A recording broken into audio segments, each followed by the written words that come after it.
So you'll notice we're getting started really early today, and there's a reason for that. We're all doing the sermon together. So it's gonna take some work on our parts, but you'll see why I decided to do it this way when we get started. This is probably our last sermon on Moses. I haven't totally decided. It is the last one in my calendar, but we'll see. We'll see if we decide. I definitely think I'm going to continue with the Old Testament, though, because not only am I enjoying this, but I'm studying the Old Testament in school, so it seems like a good combination just to continue that. But so we're going to go ahead and go to the Exodus. So let's look at actually the path of the Exodus here on this map. You'll notice that they left and they headed towards Sukkot, towards this kind of the southeast there, and then they went a little bit further, and God told them to go here. But where God was telling them to go was actually a bottleneck. So he's leading them into an area that they can't escape from. The sea is to the one side, and the desert to the south side, and then back towards to the west is Egypt itself. So it's kind of an odd thing to do. Well, God had a plan, and what God's plan was is that word got back to Egypt that the Israelites had taken themselves into a bottleneck, and Pharaoh decided, hey, this is a great time he changed his mind and decided he was going to go after them and bring them back. And why not? I mean, they're not going anywhere. They're kind of lost in the wilderness is the way he's looking at it. And so he sets out after them. In the meantime, though, they've reversed direction, and they've headed back out of this bottleneck. But yet again, God has them camp with their backs to a sea. Now, there's a lot of discussion over what that sea is. Some texts say the Reed Sea, some say the Red Sea. We really don't know which sea it was. And a reed sea was a common term for a lot of the shallow lakes in that area that had reeds growing along their banks. And it's quite possible the original sea that they crossed is not even there anymore because the Suez Canal has been put in and taken out some of the lakes. So yet again, though, God has them camp in an area where their back is to the sea and Egypt's the other direction, and they can't go anywhere really north or south. And so Pharaoh's army, feeling very confident, just stops and camps for the night thinking, we got them. Let's get a good night's rest and we'll take care of them in the morning. Well, unbeknownst to Pharaoh's army, God sends a wind that drives the shallow water all night long and separates it and dries up the bottom enough that they actually walk across it. And then when Pharaoh's army tries to go across it, we all heard that story that the waters came in and his army was lost, this huge, incredible army. Now, it should have only taken them 2 or 3 weeks now to make the trip to Canaan. There was a couple of major caravan trails through there. There was the King's Highway, which they could have easily taken and gotten to Canaan in about 3 weeks. With that bigger group, maybe 4 weeks. Would have taken them a little bit longer. But they don't, right? We know that doesn't happen. And they're going to spend 40 years in the wilderness. Though we do need to understand something. To Hebrew, 40 does not mean exactly 40 years. They use that term all the time to say it took as long as it needed to take. That's what 40 means. That's how long it took all the time that it needed to happen. So it took some amount of time because they take a very long route. And we talk about this route a lot. You've probably heard a lot of sermons preached about this route, is that they're now trying to get the Egypt out of these Israelites. And we have to remember they were born in Egypt. And it's generations now. That's what they know. They know the food of Egypt, the weather of Egypt, all of the little odds and ends of Egypt in many, many ways. I'm sure they tried to keep some identity, some Israelite identity, but they are still very, very influenced by their Egyptian upbringing. So there are lots of sermons about that, right? About trying to get the Egyptian out of the Israelites as they wander through the wilderness. It actually reminds me of a story from a couple of years ago when we used to have horses. Well, we actually had ponies. And this is Fanny. Her official name was Bristol Fandango. And And she had several foals for us, and I remember though, after one of her foals, as that she would always produce so much milk. You could have fed about 3 or 4 foals off of Fanny. She just produced so much milk. But that meant also, too, that she lost body condition. And if any of you, by the way, in Houston we had this thing called grass. And so it rains. That's the other thing we have, too. You've probably heard of rain. We have rain. It makes the grass grow. But when you have livestock, the grass does not grow well in the pastures. You know, the pastures just always, never enough grass in the pastures. And we had a huge fenced-in yard, probably about an acre yard. I mean, it was huge. It took most of a day to mow the thing on the riding mower. And of course, it just had tons of beautiful grass. And I thought, well, I'm going to move Fanny into the front yard, front yard, to let her eat all this beautiful, rich grass. And there was a chance it was going to rain, because it does that down there. And so I decided, well, I'll open up the other shelter for her, so if it does rain, she'll have shelter. And I'll even take her over there and let her loose in the shelter so she knows where it is, just in case. And that way I don't have to watch her all day. Well, sure enough, a norther blew in, and in Texas, we get this rain sometimes, it pelts. It actually really hurts. And big drops, and they pelt. And it started blowing, and it started pelting those big drops. And so Fanny wanted shelter.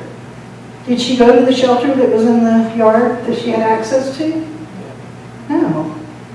She tried to go back to the old one. She sat by the gate waiting for me to let her in the old pasture so she could go to the old shed.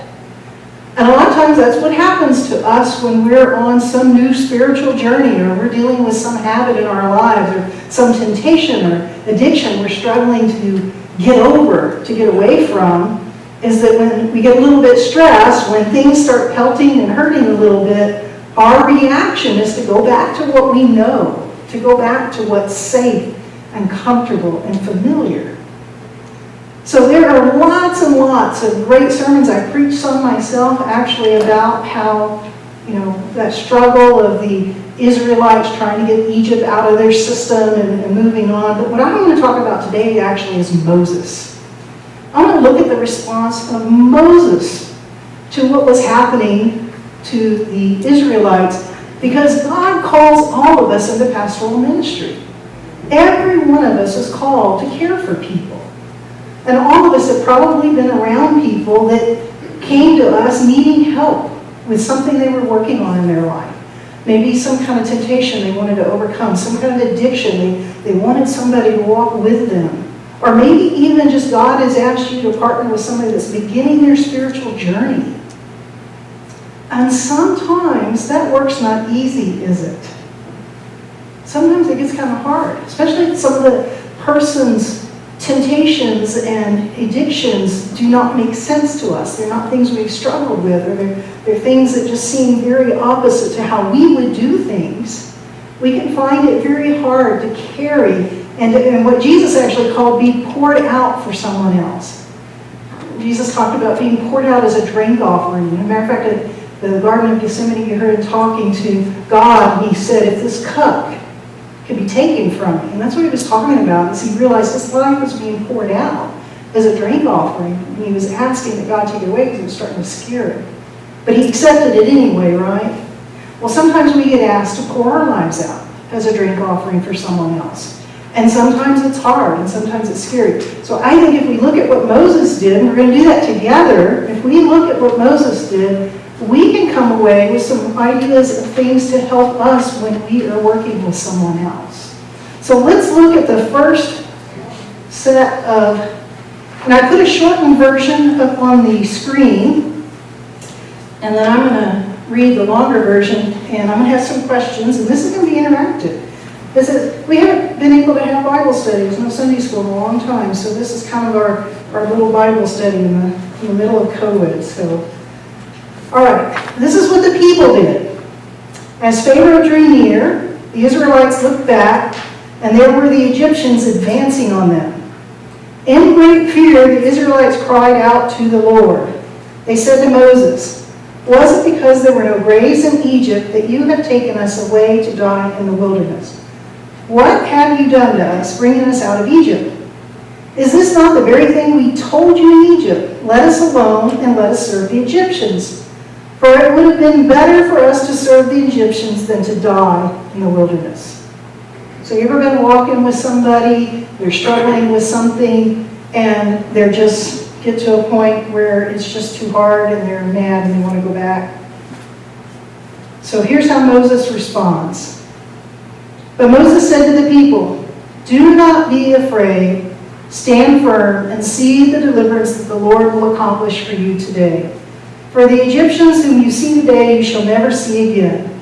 The Lord will fight for you, and you have only to keep still. All right, so what was Moses' response? Don't be afraid. What's that? Don't be afraid. Don't be afraid. Okay, but who is he pointing to? God. Yeah, he points them to God. Does he try to fix it himself? No. No? So he's encouraging them to trust in God. He points them to God. So how can we use this knowledge to mentor people? Don't try and fix it ourselves. Don't try to fix it ourselves. Let God get this. Yeah, Betty got a gold star by her name. Yeah, no, I think that this is an easy one here for us to look at. I'll get a little more complicated as we go, but yeah, that's exactly, he kept them pointed towards God, and he didn't try to fix it. He just said, because people will come to us with all these problems, and what do we start trying to do? Yeah, we start trying to figure out a way to fix it, and we got to trust God's plan. We got to trust what God's got set aside for these people. All right, our next one is Exodus 15, the people. Then Moses ordered Israel to set out from the Red Sea, and they went into the wilderness of Shur. They went 3 days in the wilderness and found no water. When they came to Marah, they could not drink the water of Marah because it was bitter. That was why it is called Marah. And the people complained against Moses, saying, what shall we drink? Do they have a legitimate complaint? Yeah, absolutely, they do. When we're working with people and they're struggling with addictions or habits or temptations, sometimes they have legitimate complaints. Yeah, absolutely, it's hard. Here's Moses' response. He cried out to the Lord, and the Lord showed him a piece of wood. He threw it into the water, and the water became sweet. So what was Moses' response? Pray.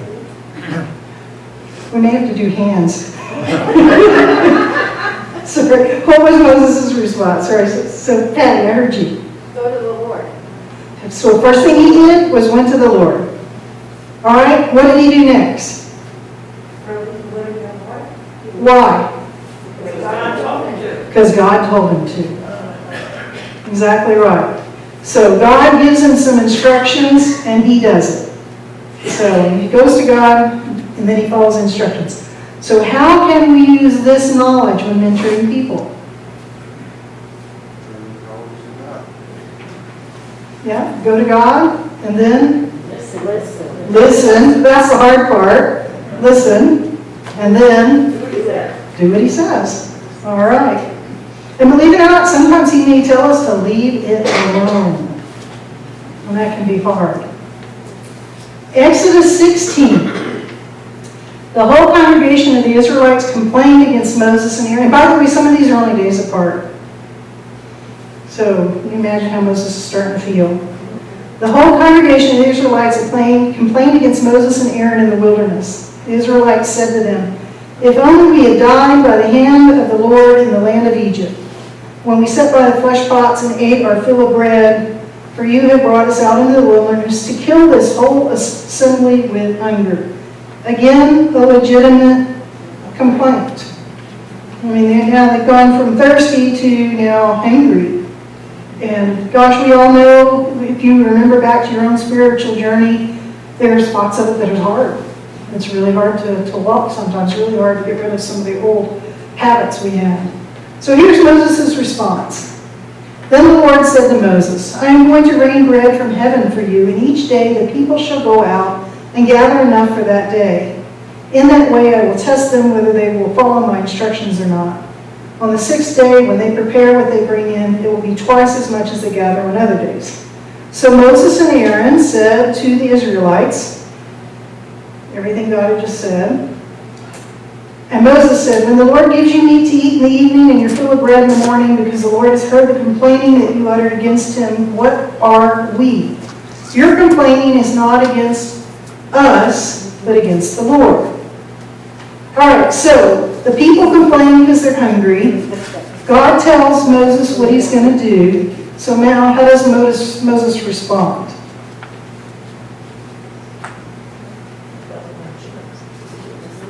Yeah, he tells them what to do. He points them back to God again, and then tells them to follow God's instructions, right?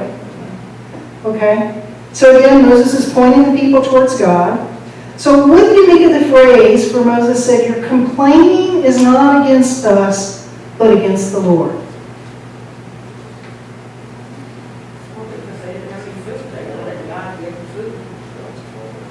Have you ever felt that way, though? When someone's walking through something and they're griping at you? Is it helpful to think about the fact that they're really not mad at you?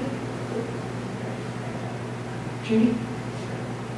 When I used to work on prayer, I always told my staff, let someone be outside you, because you just happen to be the person standing in the way. Very good. Yeah. You couldn't hear Judy. She's talking about, at work, she would tell her staff, if someone dumps on you, just remember, you just happen to be the person that was in the way. And sometimes that happens when God's working on people. People can get pretty prickly, and you are there to walk with them, and they poke you a lot. So we have to remember what Moses did here. Moses remembered the complaining wasn't against him, it was against the Lord. So they were really mad at God. So how can we use all this knowledge here when mentoring people? Realize who they're mad at. Again, follow the instructions given by God. And what did Moses do again? He pointed to God. All right, so let's go to Exodus. Well, they took it out on him because they couldn't touch God, but they could. Well, and the same thing happens to us when we're walking with people. God's not quite as physical in their lives as we are. Yeah, so it's easier to be mad at Patty than it is to be mad at God. Yeah. So, Bill? Well, I was just wondering about, communication between Moses and God. It'd be great to get an email or a text or something. Yeah. I think it's never that plain. And so there's, is it my understanding of what God wants, or am I wrong? I think there's some uncertainty there that I think we have to acknowledge too. Yeah, and that's we've had a couple of sermons where we talk about hearing from God, because that is a whole different part of it. Is that because sometimes God does want you to use your own knowledge and He trusts you to go do it, and then other times you need to just sit still. And sometimes God doesn't send the little memo that says which one we're supposed to do. So sometimes. Good point. Okay. All right, Exodus 17. From the wilderness of Sin, the whole congregation of the Israelites journeyed by stages as the Lord commanded. They camped at Rephidim, but there was no water for the people to drink. The people quarreled with Moses and said, give us water to drink. Moses said to them, why do you quarrel with me? Why do you test the Lord? The people thirsted there for water, and the people complained against Moses and said, why did you bring us out of Egypt to kill us and our children and livestock with thirst? So Moses' response. So Moses cried out to the Lord, what shall I do with this people? They are almost ready to stone me. The Lord said to Moses, go ahead of the people and take some of the elders of Israel with you, take in your hand the staff in which you struck the Nile, and go. I will be standing there in front of you on the rock of Horeb. Strike the rock, and water will come out of it so that the people may drink. Moses did so in the sight of the elders of Israel. So again, is the people's complaint legitimate? Yeah. When you're dealing with hard, temptations, addictions, whatever it is, sinful behavior you're trying to get rid of, and even just that walk with the Lord when you're trying to figure out what is God even saying to me, it can be hard. And so they're still dealing with that. They're still dealing with how hard it is. So how does Moses respond? What's the first thing Moses does again? He cries out to God. And then, what does this phrase, they are almost ready to stone me, tell you about how Moses is feeling? Pretty miserable. Yeah, pretty miserable. I mean, stoning's killing. They're ready to kill me.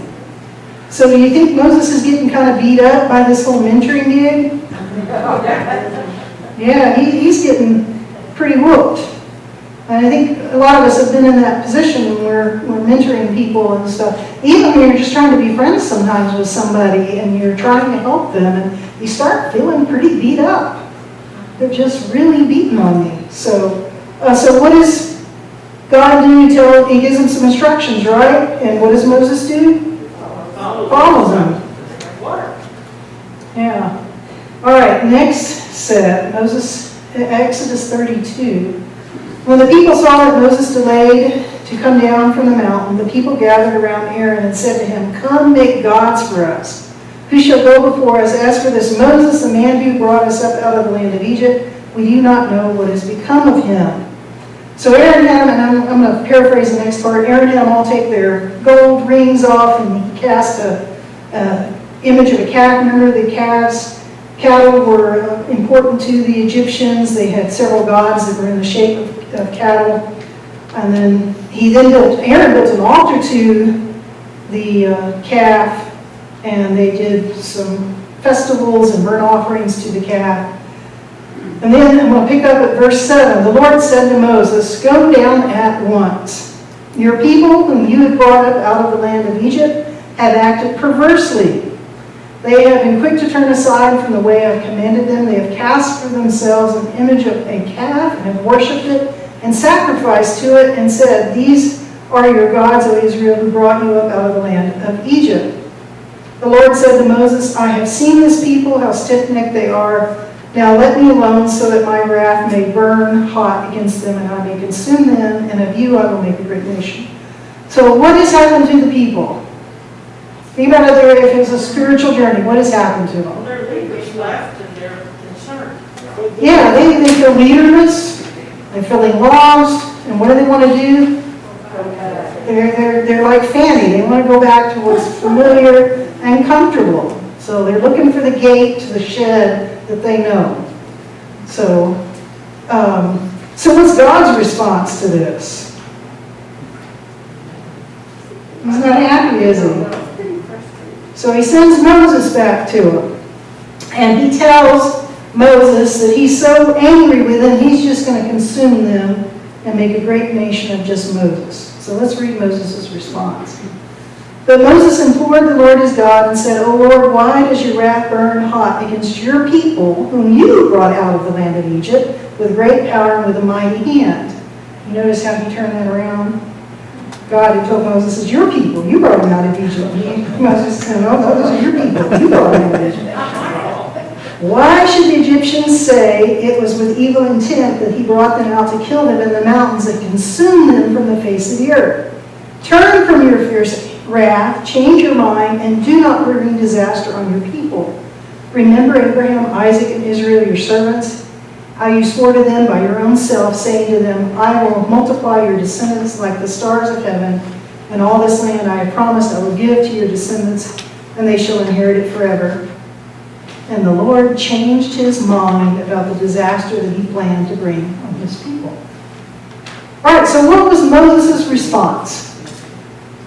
Is that intercessory prayer? Yes. Yeah, he interceded for the people using what we call intercessory prayer. Which is, by the way, why it takes me so long to write my little list, because that's every day during the week. I come over here and I pray over this little list. So, intercessory prayer. So, if you don't hesitate to give me those, because I will pray for them. So, okay, so Moses intercedes for the people. What can it tell us about the people we are helping?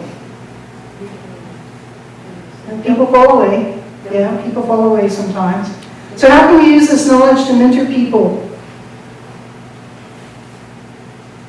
People don't learn with just one lesson. They don't what? They don't learn with just one lesson. It That's takes right. A lot Yeah. of repetitive. It takes a lot of work. Yeah, a lot of repetition. People are going to fall away. They're going to fall back. Absolutely. But what did Moses do for them that we can do? Right. Yeah, intercede for them. Ask God to forgive them. We can actually intercede and ask for forgiveness for other people. Even when they may not be willing to ask for it themselves, we can do that. Yes. It strikes me that this was not the first time Moses had to go back in. You know, it was a tough situation for him. And they were after him. God was not particularly pleased with him. But he needed to go back in and continue the work. This was not the first time that he had to do that. And I just think that that's, part of the call to ministry is sometimes it's not going to be easy. And so you just have to go back in Right. and trust Yeah. both the people and God that there's a solution to that. Yeah, Bill makes a great point, because I doubt Moses would have gone up the mountain if he thought that things were bad, and that things looked good, and he left, and they fell apart. So great point, Bill. All right, Numbers 11. The rabble among them had a strong craving, and the Israelites also wept again and said, "If only we had meat to eat. We remember the fish we used to eat in Egypt for nothing, the cucumbers, the melons, the leeks, the onions, and the garlic. But now our strength is dried up, and there's nothing at all but this manna to look at." We laugh, but we've been there. We have to admit it. We have to wear it and admit that's been us. Is their complaint justified? No, not so much. But does this happen in real life? Absolutely. Absolutely. So let's see what Moses' response was. Moses heard the people weeping throughout their families, all the entrances of their tents. Then the Lord became very angry, and Moses was displeased. Moses getting pretty fed up, isn't he? So Moses said to the Lord, "Why have you treated your servant so badly? Why have I not found favor in your sight that you lay the burden of all this people on me? Did I conceive all these people? Did I give birth to them that you should say to me, carry them in your bosom as a nurse carries a sucking child to the land that you promised an oath to their ancestors? Where am I to get meat to give all this people? For they come weeping to me and say, 'Give us meat to eat.' I am not able to carry all this people alone, for they are too heavy for me. If this is the way you're going to treat me, put me to death at once, if I have found favor in your sight, and do not let me see my misery." So the Lord said to Moses, "Gather for me 70 of the elders of Israel, whom you know to be the elders of the people and officers over them. Bring them to the tent of meeting, and have them take their place there with you. I will come down and talk with you there, and I will take some of the spirit that is on you, and I will put it on them, and they shall bear the burden of the people along with you, so that you will not bear it all by yourself." So what is happening to Moses? He's getting tired. He's starting to unravel, isn't he? He is. He's really starting to unravel a little bit. The burden is really getting to him. Guys, if you haven't been there when you're ministering to people, I promise you, you will get there. You will get to the point where the burden is just so heavy. And you will feel kind of like Moses is. And so, what does Moses do, though? So, why is he angry? God's asked too much. Has he really asked too much, or is Moses maybe not pointed the right direction? It could be either way. It could be either way. It could be that Moses is not quite pointing the right direction, or it could be that God's just asked a lot of him. I think both of those things could happen. So he's feeling overwhelmed. So what does he do? Does he tell God how he's feeling, or does he hide it? Yeah, he tells him the truth. He tells him the absolute truth. He tells him he's upset, he's angry, and he needs some. He's feeling pretty beat up. So what does God do? You give him instructions, what tells him what to And what are those instructions? What does God actually tell them to do? Get some helpers. Get some help.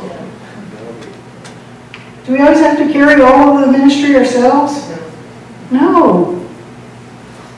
Engage the people. Engage the people. Absolutely. God tells them, go get, not one, not two, 70. That's a lot of help. And there are times, folks, we may need to get the whole congregation involved because we may need some help. So God sent help. So how can we use that knowledge to mentor people? We don't have to do it all on our own. You don't have to do it by yourself. What did you? I said we don't have to do it all on our own. Okay. And we need to go get help. Go get help. And Moses recognized that he was tired. Sometimes we need to recognize that we're tired. Okay? All right. Oh, we're not done, but it's getting, let's see if we can get through it. Numbers 14. The people, then all the congregation raised a loud cry, and the people wept that night. And all the Israelites complained against Moses and Aaron. The whole congregation said to them, would that we had died in the land of Egypt, or would we have died in the wilderness? Why is the Lord bringing us into this land to fall by the sword? This is why they're standing right outside the land of Canaan, by the way. And they've gotten a report that there are giants there. Our wives and our little ones will become booty. Would it not be better for us to go back to Egypt? So they said to one another, let us choose a captain and go back to Egypt. So you ever been working with somebody and they're almost there and they just want to turn around and go back? Because what's the hardest part? That last little bit. Because you know what happens when you get close to the finish line? You look at it and what? You stop, because why? It looks like it's a lot further away than you thought. I mean, you get over that rise and you think, okay, this is it, and yet you look and what? There's one more.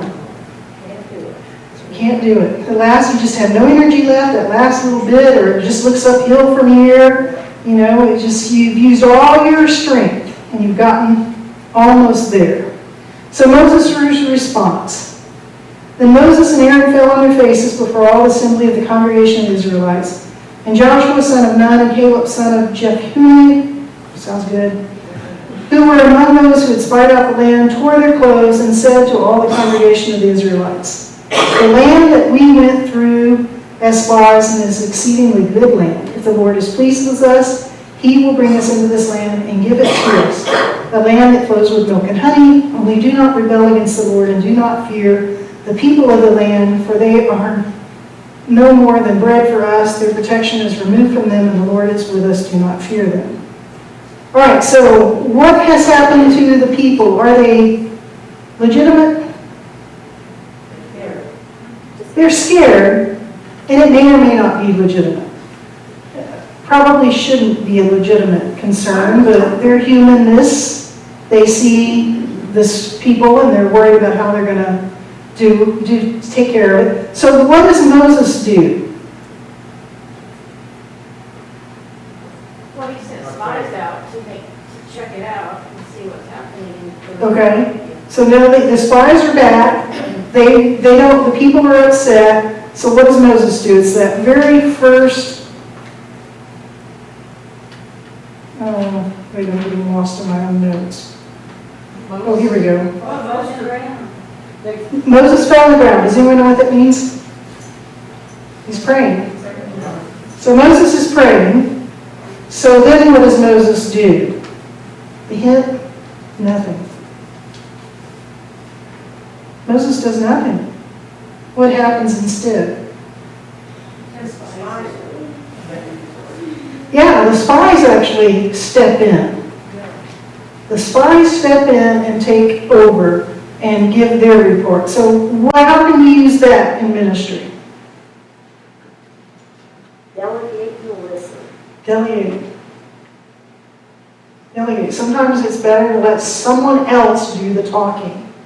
Sometimes if we are really convinced that God has asked us to partner with somebody, we think we got to do all the talking, all the fixing, all the action. But yet in this case, Moses is silent. He's just praying. and God has two other people step up and do it. So sometimes that's our lesson, is that we just need to not say anything and let someone else do it. All right, next one. But the whole congregation threatened to stone them, and the glory of the Lord appeared at the tent of meeting to all the Israelites. And the Lord said to Moses, how long will this people despise me, and how long will they refuse to believe in me in spite of all the signs that I have done among them? I will strike them with pestilence and disinherit them, and I will make of you a nation greater and mightier than them. But Moses said to the Lord, then the Israelites, the Egyptians will hear of it, for in your might you brought up this people from among them, and they will tell the inhabitants of this land, they have heard that you, O Lord, are in the midst of this people, for you, O Lord, seen face to face, and your cloud stands over them, and you go in front of them in a pillar of cloud by day and in a pillar of fire by night. Now, if you kill this people all at one time, then the nations who hear about it will say, it is because the Lord was not able to bring this people into the land he swore to them, that he has slaughtered them in the wilderness. And now, therefore, let the power of the Lord be great in the way that you promised when you spoke, saying, the Lord is slow to anger and abounding in steadfast love, forgiving iniquity and transgression, but by no means clearing the guilty, visiting the iniquity of the parents upon the children of the third and fourth generation. Forgive the iniquity of this people according to the greatness of your steadfast love, just as you have pardoned this people from Egypt even until now. Then the Lord said, I do forgive just as you have asked. All right, so the people are refusing to believe in God, and so how does Moses respond? Yeah, it's very similar to what we talked about before. Moses intercedes, and what does God do? Good. There's something interesting about Moses asking them. He's asking God at this time for strength. He's asking God to give the people strength. And I think there's something we can take away from that when we're mentoring with people, we're working with people, and they're so close to the finish line. I think it's okay to ask God, give them more. Give them a little more. Give them more help. They're really close. Give them more help. All right, one more. Numbers 20. Now there was no water for the congregation. And this one, by the way, really pay attention to this one and think about the first one we talked about while we're reading this one. There was no water for the congregation, so they gathered together against Moses and against Aaron. The people quarreled with Moses and said, would that we had died when our kindred died before the Lord. Why have you brought the assembly of the Lord into this wilderness for us and our livestock to die here? Why have you brought us up out of Egypt to bring us to this wretched place? It is no place for grain or figs or vines or pomegranates, and there is no water to drink. So here's someone you've been mentoring, and they're getting really close to overcoming whatever it was they wanted help with, or where they're growing in their walk with the Lord, and suddenly they say, I'm not sure this was all it was meant to be. Yeah. You'd be a little frustrated, right? But here's Moses. Then Moses and Aaron went away from the assembly to the entrance of the tent of meeting. They fell on their faces, and the glory of the Lord appeared to them. The Lord spoke to Moses, saying, take the staff and assemble the congregation, you and your brother Aaron, and command the rock before their eyes to yield its water. Thus you shall bring water out of the rock for them. Thus you shall provide water for the congregation and their livestock. So Moses took the staff from before the Lord as he had commanded him. Moses and Aaron gathered the assembly together before the rock, and he said to them, listen, you rebels, shall we bring water for you out of this rock? So what did God tell Moses to do?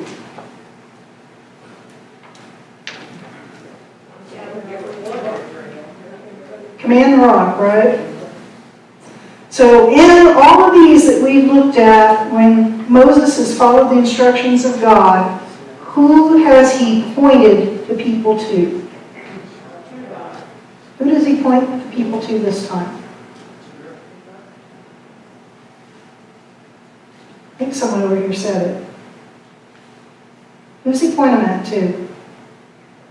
Moses and Aaron gathered the assembly together before the rock, and he said to them, "Listen, you rebels, shall we bring water for you out of this rock?" To themselves. This is the incident, by the way, where God is now mad at Moses, and Moses will not get to enter the promised land.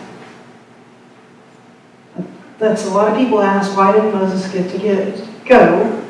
There's a lot of discussion about it, but I think you probably guys just hit on it. With all this time, Moses has been pointing everybody which way?